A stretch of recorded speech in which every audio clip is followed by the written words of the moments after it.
There are many ways to prove that you are an American citizen. You could be born to parents of American nationality, or on American soil, or take a test to become a naturalized citizen. But it wasn't always that easy. During the colonial period of the United States, it didn't matter what your origin was because a formal government did not exist. Of course, the colonies were under British rule, so colonists were considered subjects of the king. To become an American today, there is a secure process to protect birth certificates that record and establish our birth rights that go along with being an American citizen. Preserving America will uncover the improbable history of the modern birth certificate and what it means to your rights, privileges, and obligations of citizenship.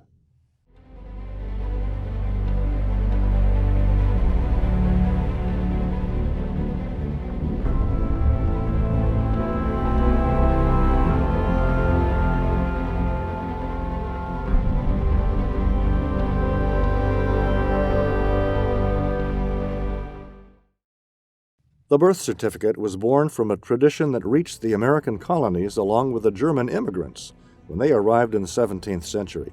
They indirectly influenced the creation of the birth certificate with an art form that was used to record their family ancestry.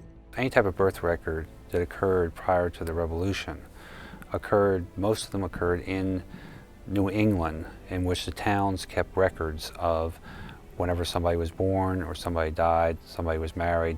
There are registers up there, and so those are the only type of birth, death, marriage records that exist in colonial times for most of the colonies. Most of the American colonial provinces developed their own naturalization policies outside of English law.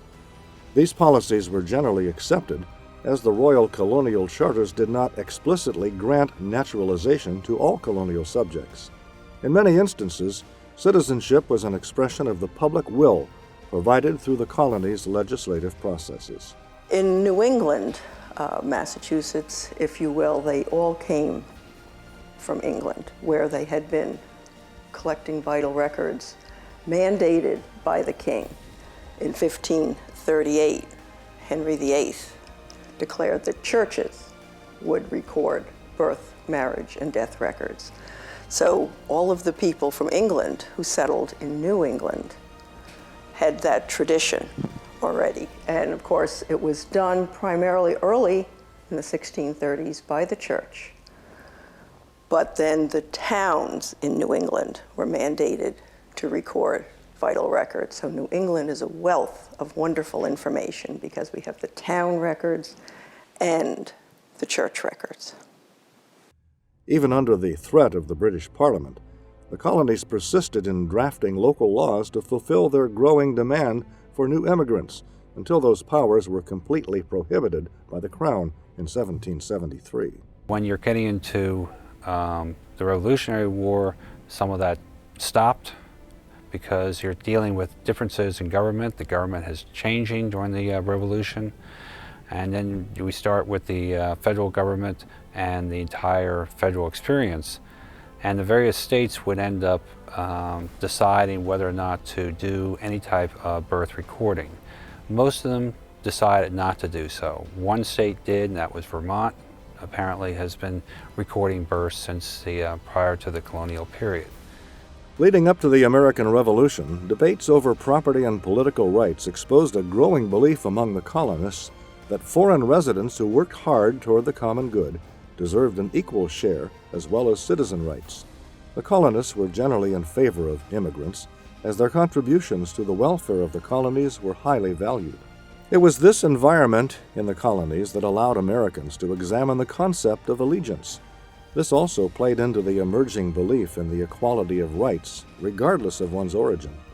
The Declaration of Independence mentioned this in its charges against King George III. It stated that the king has endeavored to prevent the population of these states for that purpose obstructing the laws for the naturalization of foreigners. After the American Revolution was over, the Articles of Confederation stated that each colony could independently pass its own naturalization laws. As a result, the new American states produced capricious naturalization laws and requirements. However, certain assumptions were made, including affirming allegiance to an authority and a mandatory period of physical residence prior to obtaining the right of citizenship. The Constitution, which did not address naturalization but acknowledged the lack of legal uniformity under the Articles of Confederation, unfortunately, policies and procedures were not developed at the federal level until 1952. Previously, colonies and states levied their own form of documenting the naturalization and birth rights of its citizens. I think there was a lot more trust back in the 17th and 18th century. If somebody came in to record a deed, usually both parties came in, the government would accept that these parties are definitely saying, I received money from the first person.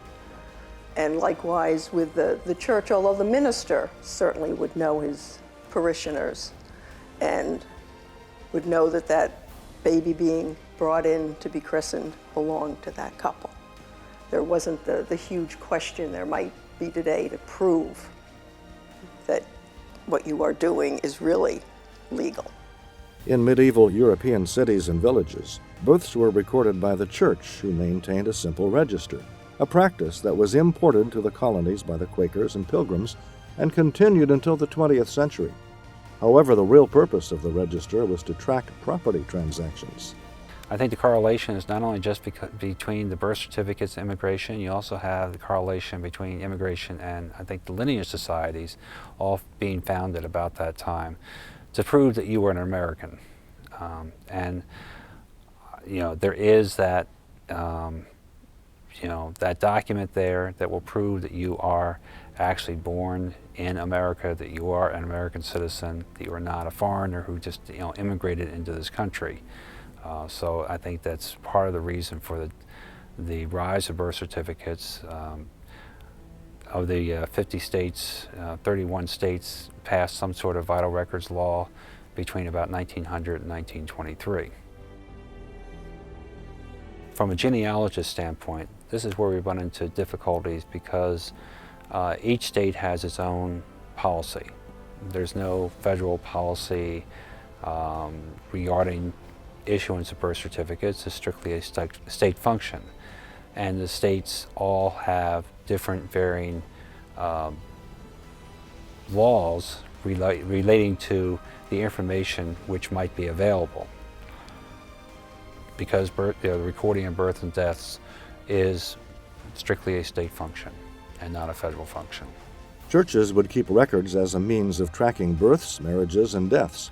In 1682, the Pennsylvania colony established a law requiring records to be kept of all births and deaths of the inhabitants of the colony. Although these vital statistics were recorded in registers by local churches or town clerks, they lacked any sort of consistency and enforcement. It was a religious function primarily. Now in 1682, there was a law on the books when Pennsylvania was first created to maintain vital records. However, it was not enforced. Conjecture might suggest that because these were all religious men who were running Pennsylvania government at that time and knew that the churches, Quakers, Friends primarily, were maintaining birth, marriage, and death records, they might have decided they did not have to enforce that law. So the Quaker records are absolutely the best for Pennsylvania beginning in 1680 for their New Jersey records. During the American colonial period, there simply wasn't a government administration or nearby church to properly record births and deaths. So it was left up to the local communities and families to document these important events. Well, the family Bible was, of course, very important. Most families had them. Not everybody could afford them. Not everybody could read. So not everybody had a Bible, but those who had them would enter the information absolutely, and those are treasured by researchers today as an original record.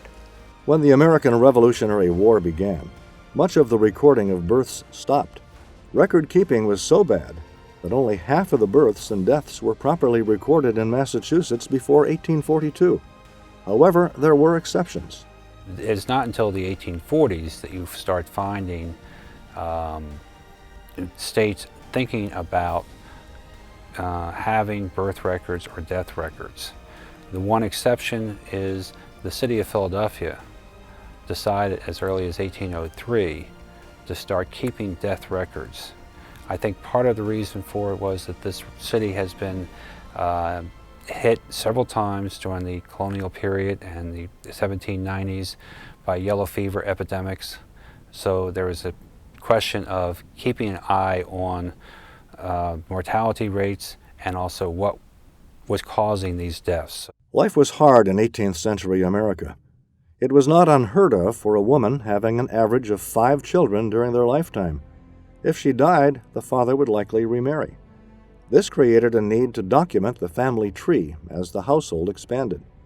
In many cases, the pastor wasn't easily accessible because he lived in another state or jurisdiction, and they had to wait until he came to the area to conduct the marriage service. When they started settling the frontier in Pennsylvania, itinerant ministers would travel around, absolutely, and people would get married as they could when somebody was going to be in the area. Yes, there was much of that as they pushed westward and were living very remotely, so they would get married by whatever religious minister happened to come into the area. In Germany, some state officials tried to control population growth by setting a legal restriction on marriage to make it more difficult to achieve. As a result, the peasant society created customs separate from the traditions of the church, which would later have a direct impact upon early colonial history. As Germans immigrated to the American colonies, a large population settled in southeastern Pennsylvania. They were primarily from Lutheran and Reformed German families. German-speaking people immigrated from Europe for a variety of reasons. The Lutherans and the German Reformed, who were the vast majority of the immigrants, came primarily for economic opportunities. But then there was a whole range of other groups, including the Mennonites, the Schwenkfelders, the Moravians, and other smaller religious sects that came because of religious persecution in Europe, that they were welcome in Pennsylvania due to William Penn's policies of religious tolerance. And so they could practice their religions here, but also find economic opportunity with land in Pennsylvania. These immigrants brought a range of traditions with them, including, first of all, many different German dialects. There wasn't a unified German language that they brought. They also brought distinctive architectural practices with them, and then especially their decorative arts. Everything from particular types of furniture and techniques of decoration to pottery, and of course the Fractura, or the decorated manuscript arts. They also imported an art form to document births, baptisms, deaths, and marriages. It was an art form deeply rooted in German medieval manuscript art or lettering known as Fractura. It was a German typeface that was primarily used from the 15th century until World War II. Fractura at its most basic is derived from a Latin word referring to the fractured or broken style of the lettering. Fractura in the earliest sense, was basically a typeface used in German-speaking areas of Europe, and then there was a manuscript style of lettering derived from that typeface. So in Europe, if you were to look or ask to see a Fractura, you could be shown anything really printed in that typeface. But in America, the term Fractura has been applied, beginning in the 20th century especially, to this distinctive genre of decorative works of art on paper, including all types of certificates and other documents. American Fractura was a reflection of the European tradition of illuminated manuscripts. Artists would take a mechanically printed piece and then add elaborate hand-drawn swirls or scrolls as decorative art. This process maintained the illuminated manuscript tradition from the Middle Ages. Fractura was used for a variety of purposes. The most common type was the birth and baptismal certificate, and this was especially popular with the Lutherans and the German Reformed. And in that church, baptism was a particularly significant religious rite of passage, and so they would produce these documents to commemorate that. Fractura drawings were executed by mostly male teachers and their students by hand, utilizing ink and watercolor. Fractura were found in a wide variety of forms, such as writing samples, birth and baptismal certificates, marriage and house blessings, bookplates, and figurative scenes. Other groups of the Pennsylvania Germans, such as the Mennonites and the Schwangfelders, did not practice infant baptism, and so they developed different types of Fraktur, things related to the educational system, such as writing samples and alphabets. Also, Fraktur was used for book plates to identify ownership of the books. And it was also used often as kind of a gift that people might commission a New Year's greeting, for example, to give to a neighbor or a friend. There were love letters that were exchanged. There really was a large variety of Fraktur, but with that birth and baptismal certificate being the primary example. Most of the Fraktur artists were men, and they tended to be schoolmasters or ministers because those people had the necessary education to make these documents. They were, of course, literate, but they also had access to the clients. If you were a minister, you were baptizing children, you could make these certificates as perhaps a bit of a side business. If you were a schoolmaster, making writing samples and things for your pupils made a great deal of sense. The kind of interesting thing that begins to happen is that as one schoolmaster teaches his students to write like him, to copy his writing with these certificates, you get a couple of those students then, perhaps in the next generation, who were very good at copying their teacher's work. And before you know it, you get these sort of regional schools developing that really grew out of one particular artist's influence. Most American Fraktur were created between 1740 and 1860. The first Fraktur created in North America was drawn by artists around 1750 at the Ephrata Cloister, about 30 miles west of Philadelphia, Pennsylvania. Early Fraktur produced at the cloister was created with inks, paints, and paper. The earliest Fraktur in America that we know of begin in the 1740s at the Ephrata Cloister in Lancaster County. But by the 1760s, we're starting to see some totally manuscript, handwritten birth and baptismal certificates. It's not until the 1780s that we begin to see printing of these certificates begin, and that starts at the Ephrata Cloister, where they had a printing press. The artists were trying to keep up with demand, and so printed certificates were very practical and efficient. They could add hand-applied color to them, watercolor decoration, and sort of fill in the blanks with the genealogical data. But we also see them starting to use woodblock stamps, that they would add embellishment to the certificates with them, all ways of sort of mechanizing or speeding up the process to keep up with demand. Birth and baptismal certificates were later made by well-known clerks or scriveners who traveled from town to town demonstrating their penmanship and creative flair on ready-made certificates or templates. Several particularly well-known Fraktur artists, and there are dozens who we have distinctive bodies of work, but we don't know the names, perhaps, of the makers. One of the real sort of founding fathers of Fraktur, if you will, is a German immigrant named Heinrich Otto, who came from Germany, settled in Berks County, Pennsylvania, first as a weaver, but then became a schoolmaster.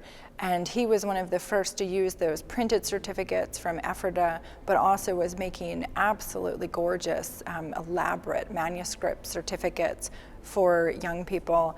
And he trained a number of his sons actually to follow him in Fraktur production. And so 4 of his sons are known to be Fraktur artists as well. The treasures of Fraktur are the intricate hand-drawn birth certificates and bookplates made by skilled artists. So here we have a very particular type of Fraktur, a very rare one known as a metamorphosis. And this 4-part booklet was made by the schoolmaster Durs Rudy, who worked in Lehigh County. He immigrated from Germany in 1803, but soon settled in Lehigh County. And basically what this booklet was intended for the sort of religious instruction of children, that they could manipulate these flaps and change the scenes and follow this story. And because the original is very pristine and we want to keep it in that condition, I have this mock-up one here so that you can see how the paper was attached, and that through these flaps one can lift the top or lower the bottom to change the scene. We have a sample one here in full color of the last booklet in the series. And so as the story progresses, it goes from Adam to Eve, and then it talks about the crucifixion and resurrection of Christ. It has a young man who turns into a skeleton, sort of reminding us to always be prepared for death. And then the final scene, we see this young man here, and here he is reading, perhaps from the Bible, to a young woman. And then we lift the top flap, and that tree turns into having the angels flying by it. And then as we lower it now, we see that the young man is here in Jerusalem and that he's now received the crown of life from the angels. And then at the bottom it's signed Durs Rudy, the artist, and dated 1832. Fractura was created by all of the Pennsylvania German groups, including the Amish, Mennonite, Reformed and Lutherans, and the Schwenkfelders. Another particularly influential artist was a man named Johann Adam Eyer, who was actually a Lutheran, but he taught school in the Mennonite school system, primarily in Bucks and Montgomery counties in Pennsylvania. But Eyer was one of those highly influential schoolmasters who taught generations of students to follow in his footsteps. And so one has to be very careful in distinguishing their work. You have to really look at the subtleties of the handwriting to try to figure out whether it's Eyer or one of his students that you're looking at. As hand-drawn art of Fractura began to dissipate, the printed form began to evolve. Writing samples were relegated to Bibles and chests, and blank certificates were printed by the thousands to supply the Pennsylvania German public consumption. When trying to make attributions of works to particular artists, what I think is most important is to have if you can, a signed piece of work by that artist that you're focusing on. And so there are one or two pieces that are clearly signed, made by Johann Adam Eyer or others, and to use that as sort of a benchmark to compare. And it's like being a forensic handwriting analyst and trying to look at every detail of how do they form their lowercase G's, or how do they end their sentences? Is it with a particular flourish, or more plainly, and just really studying it very, very closely.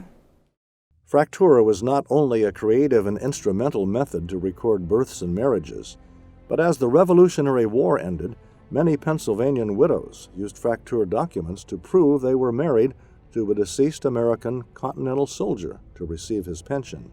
The Fractura birth and baptismal certificates really began in America as a way of not only commemorating the importance of baptism, but also really a way of recording personal data.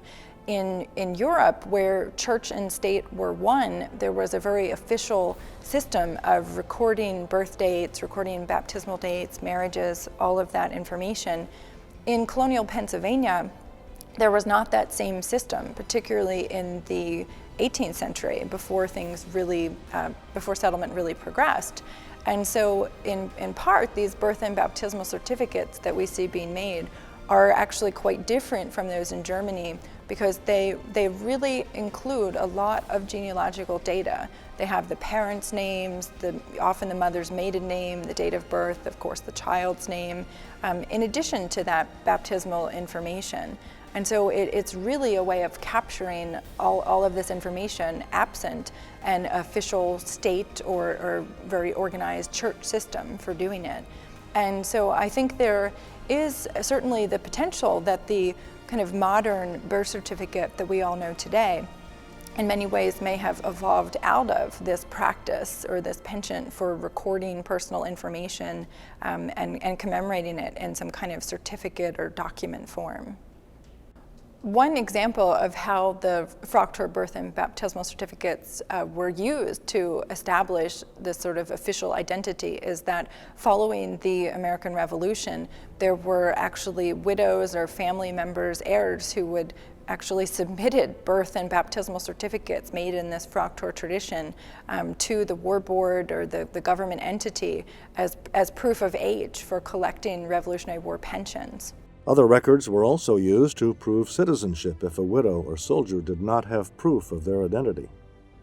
When you get back into the 19th century and you're talking pension records, Revolutionary War pension records to prove who you are, what was your birth date or whatever, you would have to rely upon other type of records, and they would have to be like ecclesiastical records, the church records that are out there. Also family Bibles. Family Bibles are an important resource for recording births, deaths, and marriages within a family. And so a lot of times, both for the Revolutionary War pension applications, for the War of 1812 pension applications, and for the Civil War pension applications, that you would have to have, somebody would come in with documents that were created as part of normal day-to-day life, but not a government-issued document. Out of this tradition, various laws were eventually created in the late 19th and early 20th centuries to modernize and centralize the recording of births, deaths, and marriages in Pennsylvania. But that too came with its own set of problems. The United States did not have a national registration system for births and deaths because the Constitution left the responsibility up to the individual states.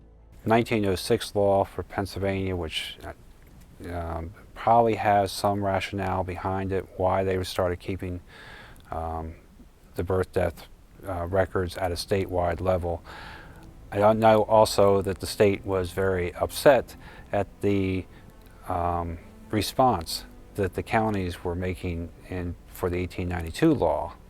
So they wanted to have some sort of state supervision over the process. And then in 1915, they ended up passing that law word for word exactly the same as the 1906 law, with the exception of 6 words, which the 6 words essentially eliminated any type of county recording in Pennsylvania and became solely a state function. Prior to the United States becoming a sovereign nation, registration of births, deaths, and marriages was a function left to religious entities. In 1682, Pennsylvania created one of the first laws requiring the colony to document and maintain vital records, but they did not enforce it very well. This really had to do with land. People needed to know who was related to who was descended from who, for property and land reasons, so that somebody couldn't just walk in and say, I am the son of Samuel Winslow, let's say, so I am entitled to inherit his property. Every town official could not know everybody that lived in a town. So you maintained records largely to document family relationships. The importance of the birth certificate cannot be understated. It is the most important document in a citizen's life and ancestry. A birth certificate is very important because that is the record which is made at the time of the birth.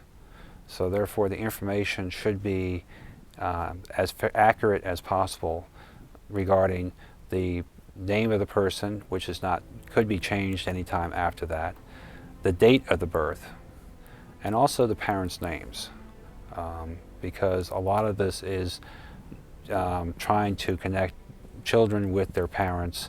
There is also a correlation between the formal creation of the birth certificate in the 20th century with the rise of immigrants coming into the country. The passage of vital record laws and lineage societies were developed as immigrants wanted to prove they too were Americans as a way to be quickly assimilated and accepted into society.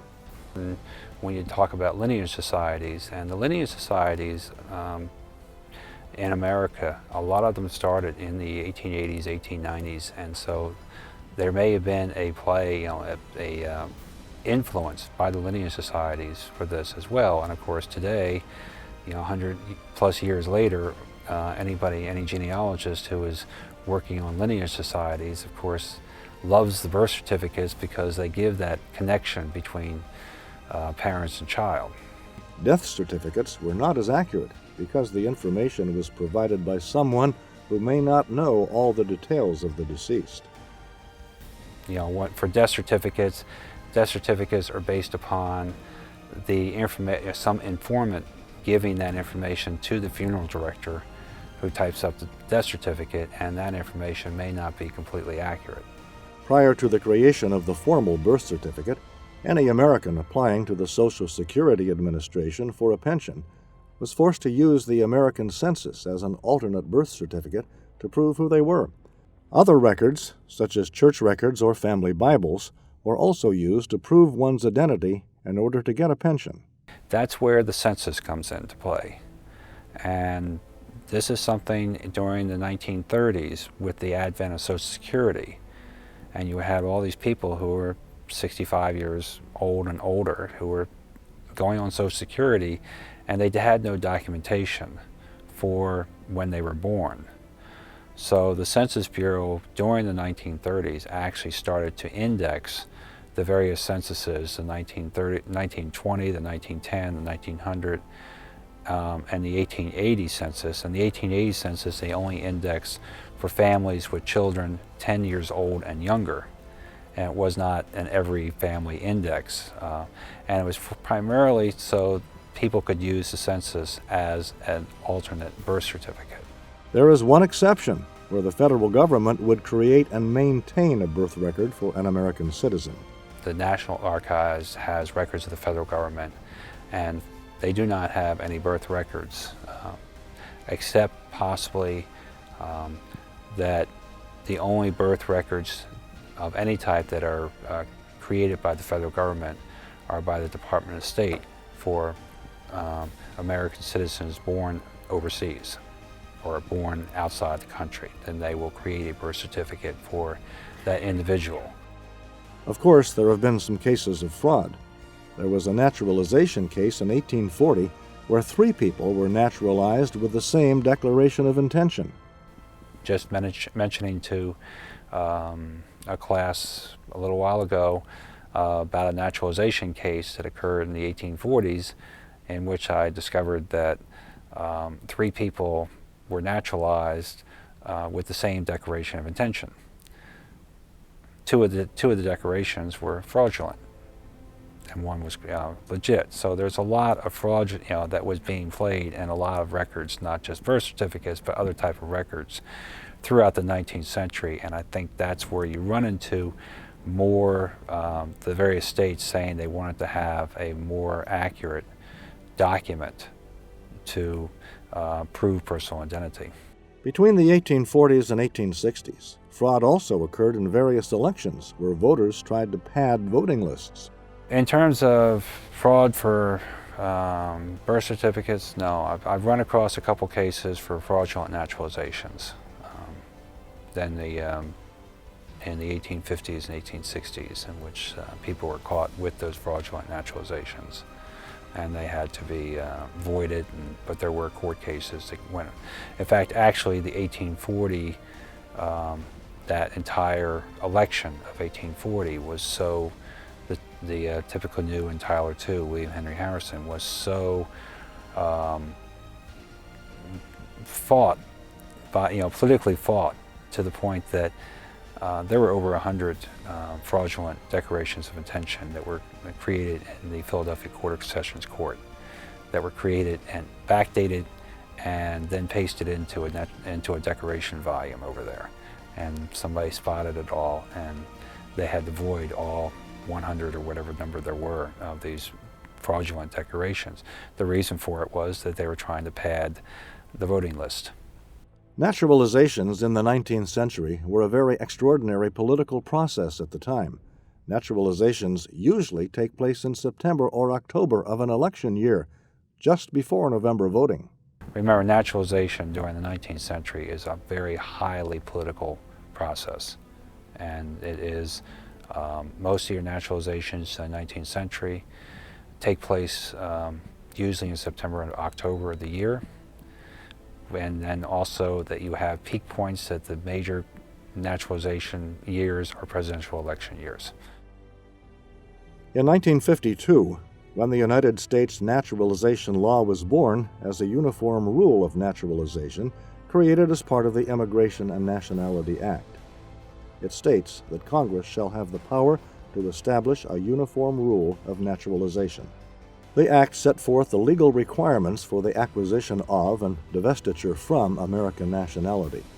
The requirements have become more explicit since the ratification of the 14th Amendment to the Constitution. The 14th Amendment was adopted on July 9, 1868, after the Civil War, as one of the Reconstruction Amendments. The amendment addresses citizenship rights and equal protection of the laws, and was proposed in response to issues related to former slaves. Section 1 of the 14th Amendment to the United States Constitution states, "All persons born or naturalized in the United States and subject to the jurisdiction thereof are citizens of the United States and of the state wherein they reside."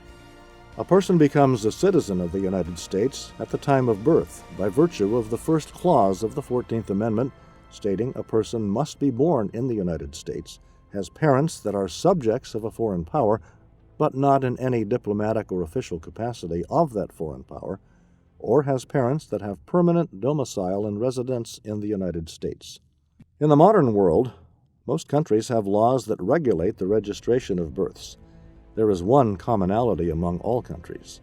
It is the responsibility of the mother's physician, midwife, hospital administrator, or the parents of the child to see that the birth is properly registered and recorded with the proper government agency.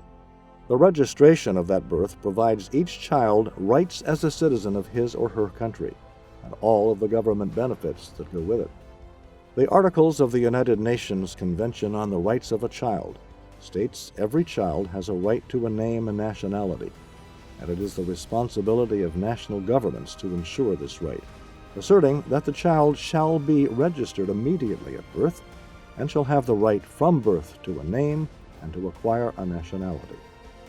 Becoming a citizen is a status recognized under law as being a legal member of a sovereign state or belonging to a nation.